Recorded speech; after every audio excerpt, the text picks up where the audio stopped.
For a fateful period of time, history waits. Waits on tensed men trapped in the mud-soaked fields of Normandy until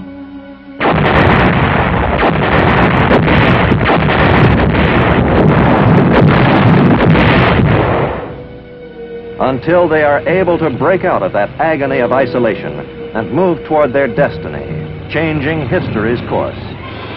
This is that story. It is the story of breakout and pursuit.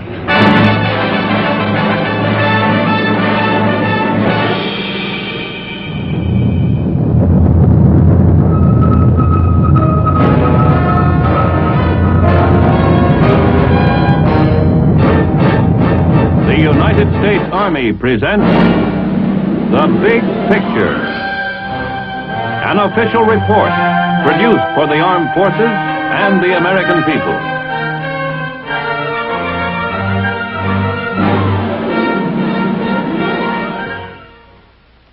Hello, I'm Alexander Scorby. With its eye on the future, the United States Army is mindful of its past. It has a Department of History whose task it is to preserve that past, with all its glory and all its tragedy, with all of its wisdom and with all its failures. For more than a decade, this department, called the Office of the Chief of Military History, has been working on a project of epic proportions, the operations of the United States Army in World War II. More than 50 volumes in this series have already been published. It will total 80 or more when it's completed. The most recent is Breakout and Pursuit by Martin Blumenson. Its subject is what happened on the continent of Europe in July and August of 1944, two crucial months that will light the fire of memory in American minds. Or perhaps not in all minds. Time moves swiftly, and in its headlong rush it condenses the events behind us. One magic and memorable day, we were across the English Channel, our feet at last on the Normandy beaches. Soon after, we were lighting the skies of liberated Paris. And perhaps only those who were there, or whose lives were changed by what happened there, remember that 80 days of war and its uncertainty lay between the two events. This book is a sweeping record of those days. It's a big book, both in size and in scope. Heroes crowd its pages, the ones whose names became carved on the consciousness of the world, and the obscure ones who held the final hope of triumph in their two hands and in their hearts. It's a book with a happy ending, for it tells of a great victory, or series of victories. But it's not so much concerned with victory itself as with the structure on which victory rested. The decisions, the agonizing waiting, the frustrations, the bold hopes, the daring executions, the errors and the logic, from all of which together victory ultimately came. Here's the situation as the book and the action begin. United States and British and Canadian troops on the 1st of July 1944 were engaged in battle with German forces on the Channel coast of France.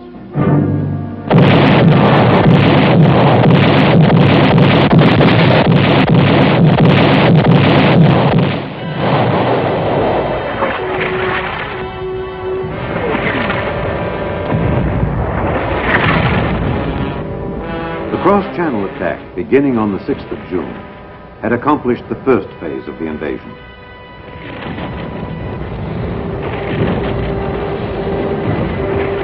The second phase called for the Allies to expand their foothold. They needed space to maneuver, room to handle the large amounts of men and materiel streaming over from England.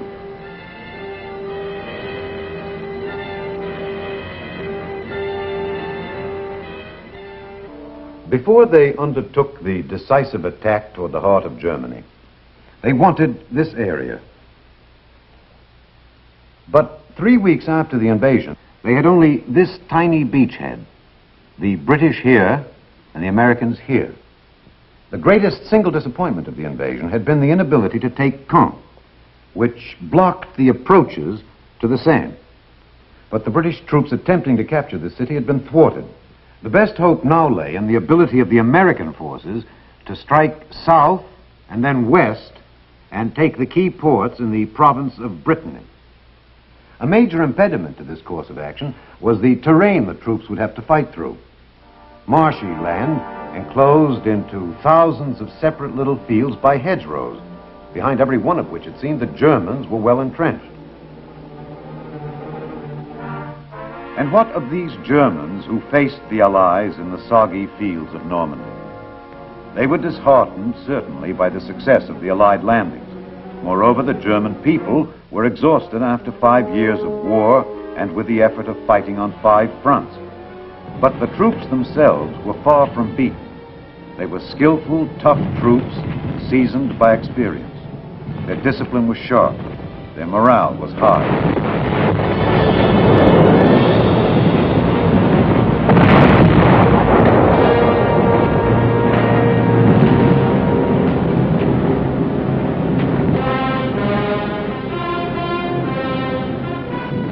The Germans had a new weapon, the deadly V-1, a small pilotless jet aircraft which had begun to fall on England in the middle of June. A supersonic V-2, even more devastating than the V-1, was almost ready for operational use. These weapons gave the Germans hope of redressing their discouraging situation. Adolf Hitler was himself directing the war. Believing that eventually the Germans would be able to launch a large-scale offensive which would drive the Allies from the continent, he planned in the meantime to pin them down in Normandy and prevent them from using their mobile power.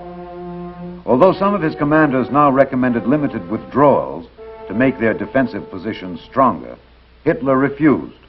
To withdraw for any reason at this time seemed to him to admit defeat. So, as American forces prepared to strike across the hedge-rowed lowland where the Germans had erected strong defenses, Hitler announced that those defenses were to be held.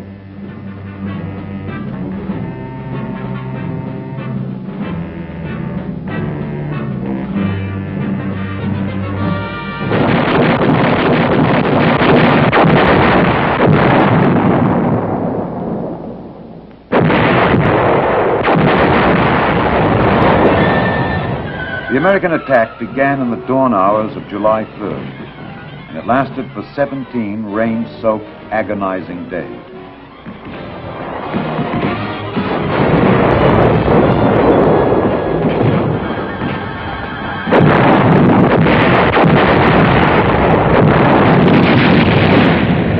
The soggy hedge-road terrain immobilized the mechanized power of the ground forces.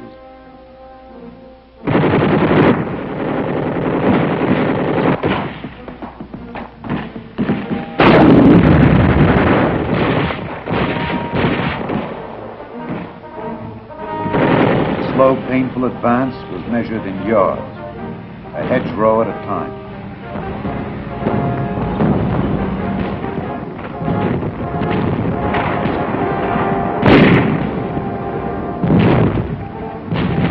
Like the steady rain which fell over the entire operation, a sense of despair and frustration touched all those who participated.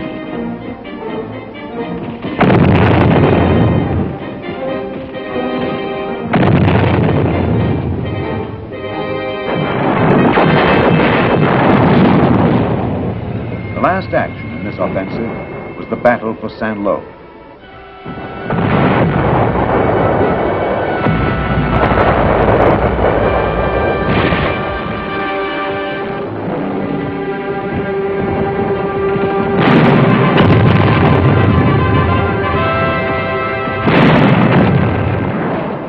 The Allies wanted Saint-Lô for a number of reasons. Its prestige value, the effect its capture would have on the Germans, and as an access to roads leading south. After a week of bitter fighting, they got it. The cost was high, as was true in all the hedgerow fighting, but the town was secured, and in the process, a memorial was created. An infantry battalion commander killed before the gates of the city was carried into Saint-Lô with the liberators. his body was placed on a pile of rubble, an impromptu shrine to the qualities of courage and sacrifice that had made the drive to Saint-Lô possible. The triumph belonged to the dead as well as to the living. The results of this July offensive were disappointing. The greatest gain had been only 7 miles. The need was urgent for a way to break out of the containment of the Normandy situation, to get onto flat, dry land so that the Army's mobile force could be unleashed. General Omar Bradley, commander of the American troops, had been forming a plan for some time. Bradley's plan, which was codenamed Cobra, was to gather together an overwhelming concentration of ground troops, twice as great a force as would normally be used on such a narrow front, and combine it with a massive assault from the air by the Army Air Force. In war, heavy bombers are used primarily for strategic purposes, to knock out major long-range targets such as railheads and manufacturing plants deep in enemy territory. To use heavy bombers for tactical reasons, that is, to help the ground forces obtain an immediate objective, was quite risky, mainly because of 2 factors. The heavy bombs dropped from the big planes created craters and debris, which became serious obstacles to the ground troops. And because our own forces would have to move far back from the front to escape the damage of the bombers, the time interval between the air bombardment and the ground forces' attack on the target was too long. It gave the enemy time to recover and marshal his defenses. Bradley thought that in this case he could eliminate many of these dangers, if not all the risks. No plan in war is foolproof. But this one was bold, and if it worked, it would enable the Allies to break the stalemate in which they'd become bogged down. Brittany was still the eventual goal. The first step toward it would be the line between Coutances and Caumont.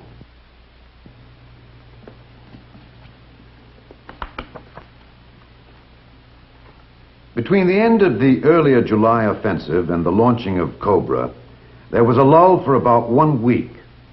For the weary American troops, it was a welcome respite, a time to relax.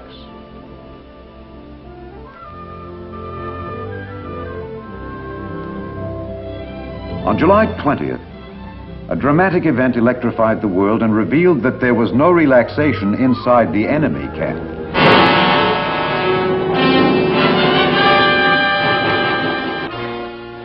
Hitler himself announced that a cabal of high-ranking army officers had tried to assassinate him with a bomb in order to seize political power. The abortive coup had little effect on the military situation. It revealed no widespread discontent with Nazi rule among the armed forces. The combat soldier was too busy simply trying to remain alive. And the information about the German situation which the Allies wanted, as Cobra neared its jump-off date, was of a considerably more immediate nature. Did the enemy have enough reserves available to counter the attack? Was the Luftwaffe capable of intervening? And finally, would the Germans employ the V1 or V2 or some other secret weapon? These were the questions that haunted the Allied camp as it waited to unleash Cobra.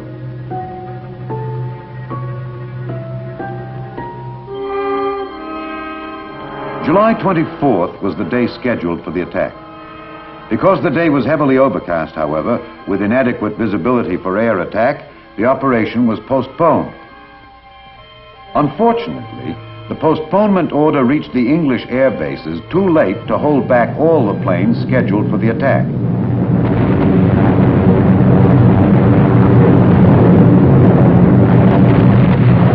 The bombardment from the planes which did not receive the postponement order was not great enough to damage German positions seriously. But it was sufficient to alert them to the threat of a ground attack. And German artillery gave American forward units a hard time for the rest of that day.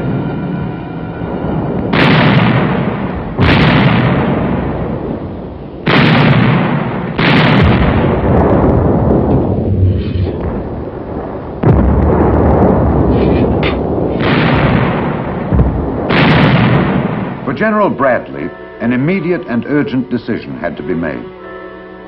The prospects were improving for good weather the next day. Should Cobra be launched, even in the face of the possibility that the Americans had now lost the important element of tactical surprise, or should it be postponed at least for several days, which might then give the Germans a chance to prepare even stronger defenses? Bradley's decision. Cobra would strike again at 11 o'clock the next day.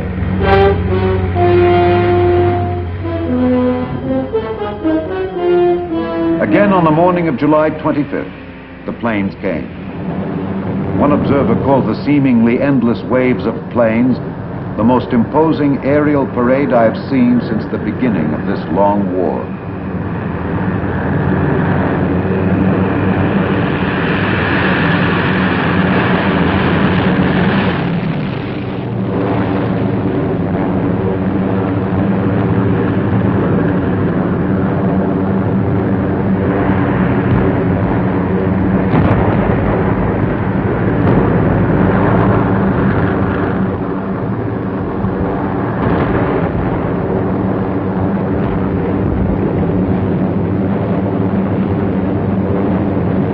They dropped more than 4,000 tons of destruction.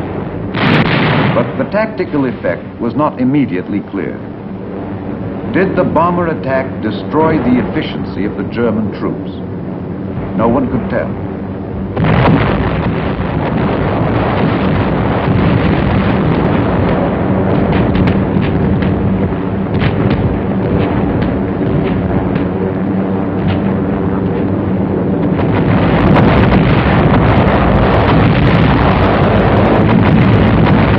General J. Lawton Collins, 7th Corps commander, who was to spearhead the attack, had little time to ponder the question. For better or for worse, Cobra was launched.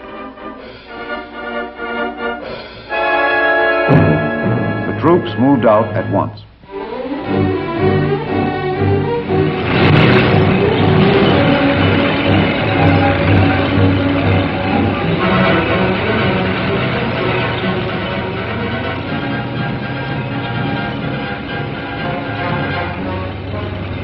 Their immediate objectives were the towns of Marigny and Saint-Gilles. Capture of those towns by the infantry would give the Americans control of the roads leading south, and Collins would then be able to catapult his mobile armored forces forward. It seemed reasonable to assume that if the air bombardment had destroyed the German defenses, the infantry troops would be able to reach and secure their objectives without great difficulty.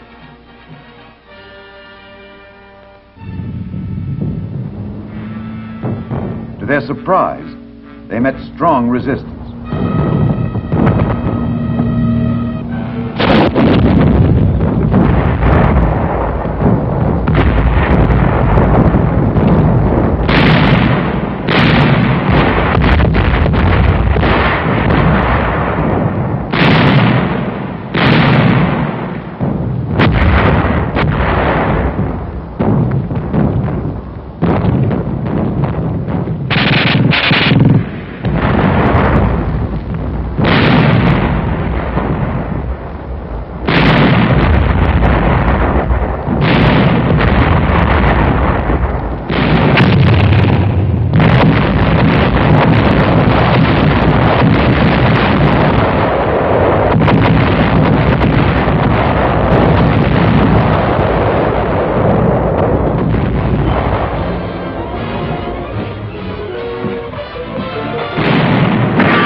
At the end of the first day of the attack, Marigny and Saint-Gilles were still in enemy hands.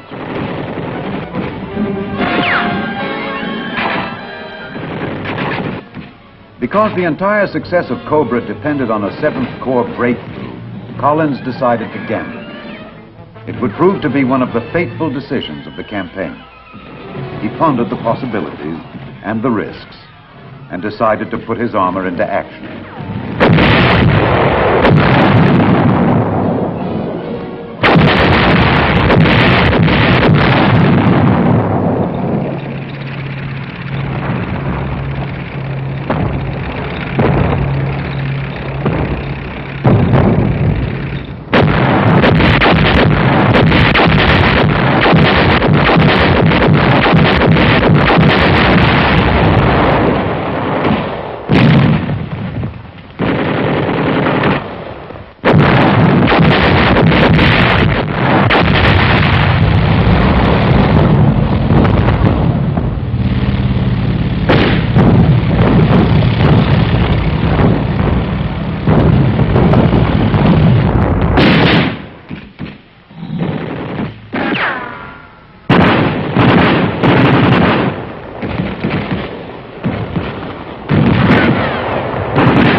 gamble paid off.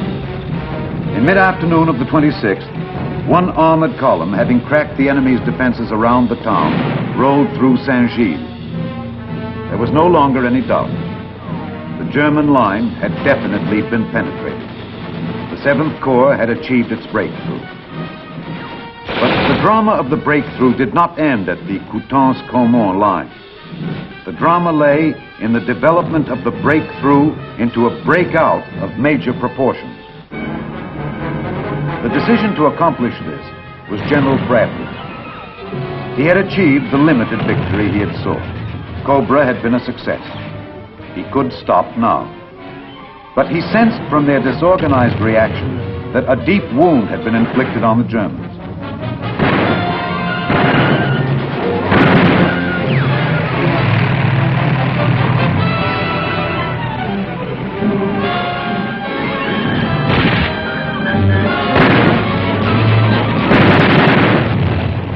The Americans pressed their attack through rapidly crumbling German defenses.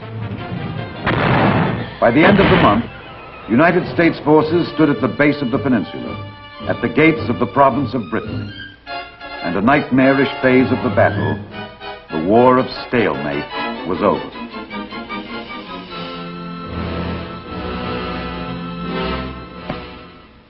Cobra and its exploitation were among the most solid accomplishments of the war. Let's visit now with the man who more than any other was responsible for this achievement, General Omar Bradley. General Bradley, as you look back on Operation Cobra, what seems to you to be the real secret of its success? I think several factors were very important in contributing to our success. First, as always, the aggressiveness and the fighting spirit of the American soldier. Second, the marvelous teamwork displayed by the combat armies and our Air Force. And third, the magnificent alertness of my subordinate commanders and their ability to take advantage of the breaks. In particular, General Collins' bold move. This book must be like traveling down an old and familiar path to you, General Bradley. Well, it is, yes. But it's more like traveling down a road in the daylight that at the time you had to take it was in the dark. It's generally familiar, but it's always interesting to see the whole picture, part of which was hidden before. You think the book throws light, then, on this period of history? Most effectively. It does an excellent job, I think, of cutting through the dust which that campaign kicked up and letting the reader see what happened and how it happened and why. Well, one of these days, when the Army historians get through with their project, they'll have the what and how and why of the entire war caught between these binders. It's about as ambitious a task as any group of historians has ever undertaken, I suppose, and quite a valuable one. A much better job than has ever been done on any other war. You mean valuable in the sense that we learn from the past? That most of all, of course. Despite the fact that the weapons of war are changing, the principles of war remain the same. Officers studying these volumes can learn much about command, tactics, strategy, the tyranny of logistics, the problems of terrain, the importance of reconnaissance. There are many lessons to be learned, but it's not only the military man who will benefit from these books. The war was a big thing in all our lives. We've been reading about the Revolution and the Civil War for a long time to get a clearer picture of ourselves as a nation. The Army is giving us the ability to do that now with the greatest war we ever fought in our history. Thank you very much, General Bradley. Operation Cobra, of course, is only one action in the crowded and historic 2 months which Breakout and Pursuit reviews. Much of the subsequent action was more colorful, but Cobra was the key which unlocked the door to those spectacular victories. The reaching of Avranches signified the culmination of the breakthrough and the point at which our forces split for the westward and eastward drives in the breakout. To the west, there was the dash across Brittany where the ports of Saint-Malo and Brest finally became prizes of conquest. To the east, there was the repulse of the German counterattack at Mortain, where the American infantrymen withstood the onslaught of 4 German armored divisions and turned back Hitler's attempt to halt the Allied mobile column.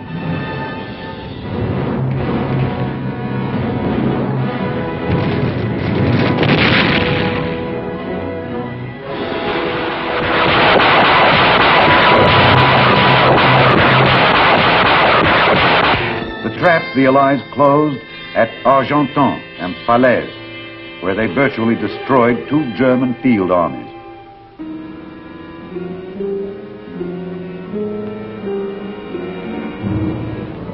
The drive east to the Seine River, climaxed by the liberation of Paris, when the civilized world thrilled to a symphony of joy and delight. The flowers, the kisses, the songs, and the wine.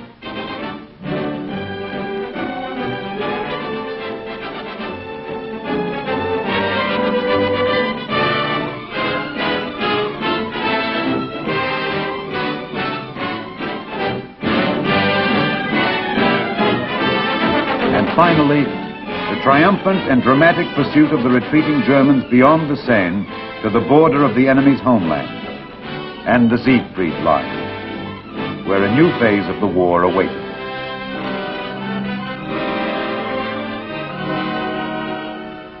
And thus the epic weeks ended. The short span of time in which the shape of final victory began to emerge, with the successful breakout from the hedgerow country and the pursuit across the heart of France.